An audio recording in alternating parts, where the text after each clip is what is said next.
జై శ్రీరామ్. కొన్ని కోట్ల జన్మల పుణ్యఫలం చేత సుబ్రహ్మణ్యేశ్వర స్వామివారు అగస్త్య మహర్షికి తెలియజేసినటువంటి కాశీఖండంలోని అనేక అద్భుతమైన విషయాలు మనం జాగ్రత్తగా తెలుసుకుంటున్నాము. నిన్న గంగమ్మ తల్లి మహిమను తెలుసుకున్నాము. నాస్తి గంగా సమం తీర్థం కలికల్మష నాశనం నాస్తి ముక్తి ప్రదం క్షేత్రం అవిముక్త సమం హరే. ఇక ఈరోజు చూడండి, గంగానది మహిమ ఎంత అద్భుతంగా తెలియజేస్తున్నారో. గంగా స్నానము చేయువారికి యమదూతలు దూరముగా ఉంటారు. అది విశేషం. అంటే అకాల మరణం అనేది దగ్గరికి దరి చేరదు, అంత గొప్పది. అందుకే వీలైనంత తొందరగా కాశీలో గంగా స్నానం చేయాలి. అది విశేషం. ఇంకా విశేషం, గంగా స్నానం ఎక్కడైనా విశేషం, హరిద్వార్లో అయినా ప్రయాగలో అయినా. కానీ కాశీలో ఏమిటంటే అనేక శివలింగాలు ఉన్నాయి ఆ గంగా నదిలో. బ్రహ్మనాళం ఉంది. ఇక అనేక ఆలయాలు ఉన్నాయి ఆ గర్భంలో. ఆ గంగా గర్భంలో, ఆ గంగా నది ప్రవాహంలో అనేక అద్భుతమైన శివలింగాలు, ఆలయాలు ఉన్నాయి. కాబట్టి గంగా స్నానం కాశీలో చాలా విశేషం. ఇక ఆ ఘాట్లు, ఒక్కొక్క ఘాటు ఒక్కొక్క అద్భుత ఫలితాన్ని అనుగ్రహిస్తుంది. దశాశ్వమేధ ఘాటు, మణికర్ణికా ఘాటు, పంచగంగా ఘాట్, కేదార్ ఘాట్ మొదలైన ఘాటు, వరుణా ఘాటు. అక్కడ వరుణా నది గంగా నది రెండు సంగమం. అక్కడ స్నానం చేయడం విశేషం. ఇక్కడేమో పైన అస్సీ నది గంగా నది సంగమం. ఇక్కడ స్నానం చేయడం ఇంకా విశేషం. ఇవన్నీ కూడా మనకు ఉన్నటువంటి అనేక సమస్యల్ని నివారిస్తాయి. అనేక పాపాల్ని, దోషాల్ని అన్ని కూడా భస్మం చేస్తాయి. అసలు ఎవరిని అడగక్కర్లేదు. స్వామి, మేము ఫలానా కష్టంతో బాధపడుతున్నాం, ఏం చేయమంటారు అని అడుగుతూ ఉంటారు. ఎవరిని అడగక్కర్లేదు. కాశీకి వచ్చేసి గంగా స్నానం చేసి విశ్వనాథుడిని అభిషేకించి వెళ్లటమే. అన్ని సమస్యలు, ఏ సమస్యలైనా సరే, ఈ సమస్య ఆ సమస్య కాదు, ఏ సమస్య అయినా తీరిపోతుంది. అది గంగా స్నానం మహిమ. చూడండి, అసలు యమదూతలే దూరంగా వెళ్లిపోతారని మన కాశీఖండం తెలియజేస్తోంది. ఇంకేమిటి, పెద్ద కష్టం అదే కదా. యమదూతలు మన దగ్గరికి రాకూడదు 100 సంవత్సరాల వరకు. ఆ తర్వాత కూడా రాకుండా ఉంటే మంచిదే, కానీ తప్పదు కదా. సరే, యమదూతలు రాకూడదు, విష్ణుదూతలు, శివదూతలు రావాలి. అలా రావాలి 100 సంవత్సరాల తర్వాత. కాబట్టి ఇక గంగా తీరవాసులను పూజించినచో అశ్వమేధ యాగ ఫలితం లభిస్తుంది. కాశీలో లేదా గంగా నది తీరంలో ఉన్నటువంటి వాళ్లను సేవిస్తే, చూడండి, ఆ ఉన్నటువంటి మనుషులని, భక్తితో ఉన్నటువంటి భక్తులని సేవించడం చేత అశ్వమేధయాగ ఫలితం లభిస్తుంది. గంగా తీరం అంత విశేషం. తుంగాపానం, గంగా స్నానం, కృష్ణా తీరం అత్యంత విశేష ఫలితాలను ఇస్తాయి. ఇక గంగా తీరమున గోదానము, భూదానము, సువర్ణదానములు చేసిన వాళ్ళు పునర్జన్మ ఉండదు. వారికి పునర్జన్మ అనేది ఉండదు ఈ దానాలు చేసిన వాళ్ళకి. ఇక వస్త్రదానము చేసిన వాళ్ళకి దీర్ఘాయుష్షు కలుగుతుంది.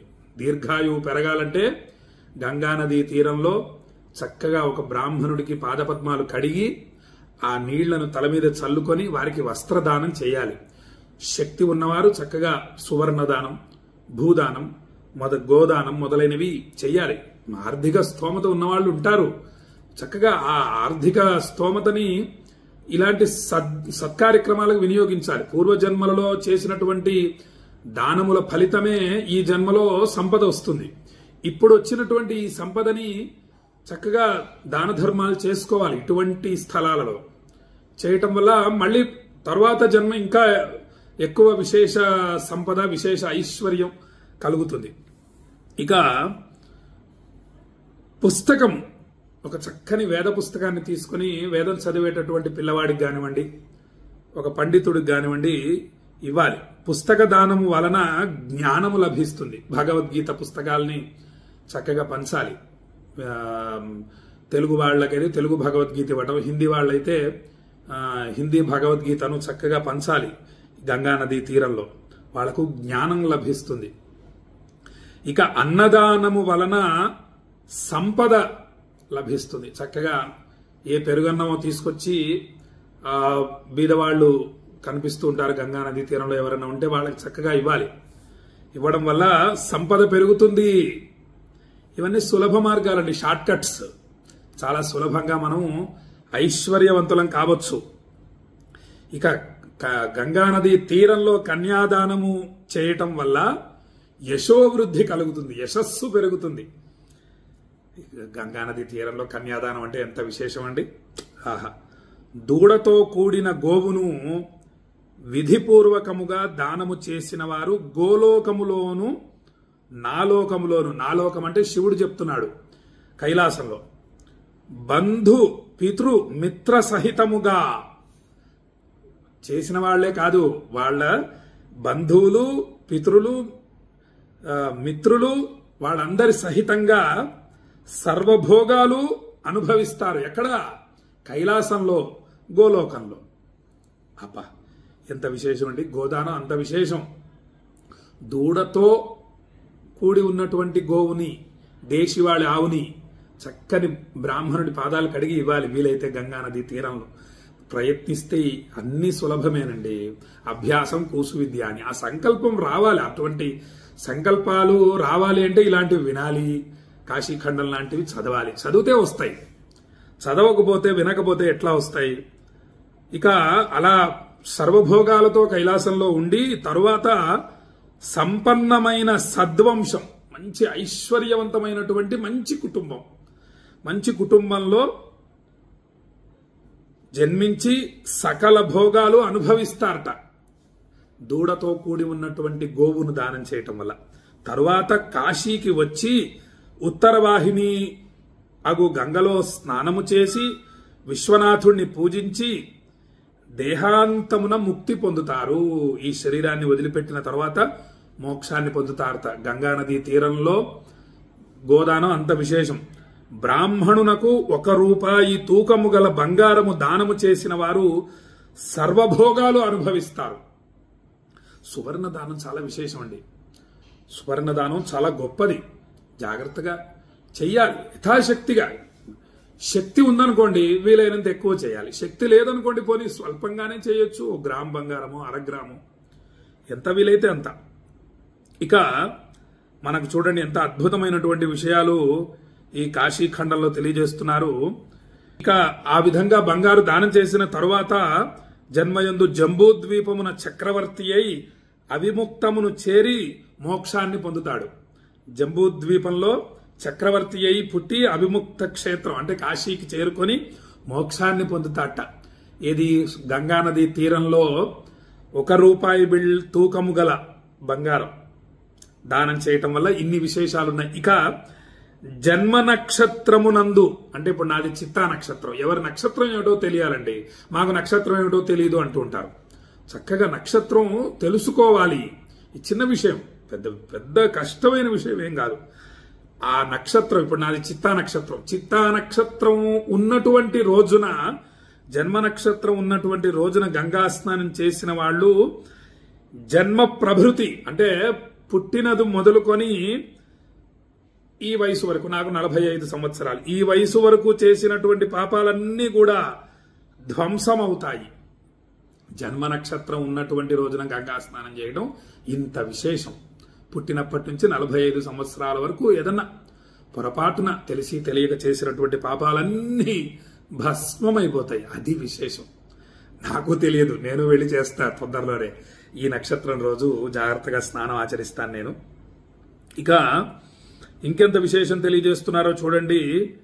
వైశాఖ మాసము, కార్తీక మాసము, మాఘమాసములలో గంగా స్నానము శ్రేష్టము, చాలా విశేషమైంది ఈ మాసాలలో.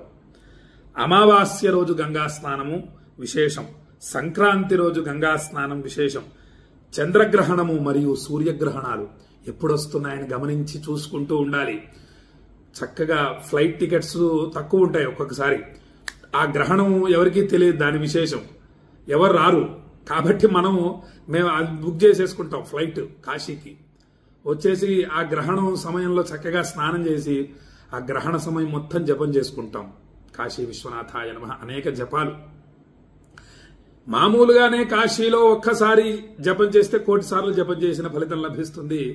ఇక గ్రహణ సమయంలో చేసే జపం ఎంత అంటే ఇంకా అనంతం, అంతే. ఇంకా దానికి వర్ణన లేదు, వివరించలేమది. చంద్రగ్రహణము, సూర్యగ్రహణములలో వ్యతిపాతములలో మేష సంక్రమణము, ఉత్తరాయణము, దక్షిణాయన పుణ్యకాలములలో సోమవారము చంద్రగ్రహము రోజున, ఆదివారము సూర్యగ్రహణము నాడు గంగా స్నానము అనంత ఫలితమును ప్రసాదిస్తుంది. నేను చెప్పలా, అనంత ఫలితం అంతే. ఇంకా అది ఎంత అంటే చెప్పలేం. అనంతం. అనంతా వై వేదాః, వేదములు ఏ విధంగా అయితే అనంతములో ఈ ఫలితం కూడా అంతటి అనంతమైన ఫలితం లభిస్తుంది అని భక్తులకు తెలియజేస్తూ రేపు ఇంకొన్ని ఆ గంగా స్నాన మహిమను, గంగమ్మ తల్లి మహిమను తెలుసుకుందామని చెప్పి భక్తులకు తెలియజేస్తూ శ్రీర్వర్చస్వమాయుష్యమారోగ్యమావిధాక్షోభమానం మహీయతే ధాన్యం ధనం పశుం బహుపుత్ర లాభం శత సంవత్సరం దీర్ఘమాయు శతమానం భవతి శతాయు పురుష శతేంద్రియ ఆయుష్యేవేంద్రియే ప్రతిష్టతి. కాశీ అన్నపూర్ణ విశాలాక్షి సమేత విశ్వేశ్వర స్వామి సంపూర్ణ అనుగ్రహ ప్రాప్తిరస్తు. ఆయురారోగ్య అష్టైశ్వర్యాభివృద్ధిరస్తు. మనోభీష్ట సిద్ధిరస్తు. మీ మనస్సులోని కోరికలన్నీ కూడా కాశీ విశ్వనాథుడు నెరవేర్చుగాక అని కాశీ నుండి ఆశీర్వదిస్తూ, ఈ మాట వినేంత వరకు కూడా వీడియోని ప్రతిరోజు చూస్తూ ఉండండి. అద్భుతమైనటువంటి ఆశీర్వచనం ఇది. మొత్తం అయ్యే వరకు కూడా ఏదో సగంలోనే వీడియోని ఆపేయకండి. గొప్ప ఆశీర్వచనం. అందులో కాశీ నుండి ఇంతటి విశేషమైన ఆశీర్వచనాన్ని అందుకోవడం ఇంకా విశేషం. ఎన్నో జన్మల పుణ్యఫలం ఉంటే గాని ఒక వేద పండితుడి చేత కాశీ నుండి ఆశీర్వచనాన్ని అందుకోలేరు. కాబట్టి చక్కగా ఆశీర్వచనాన్ని అందుకోండి. మీ బంధుమిత్రులందరికీ షేర్ చేయండి. అందరూ సంతోషిస్తారు. అందరూ అక్షయ పుణ్య ఫలితాలు పొందుతారు.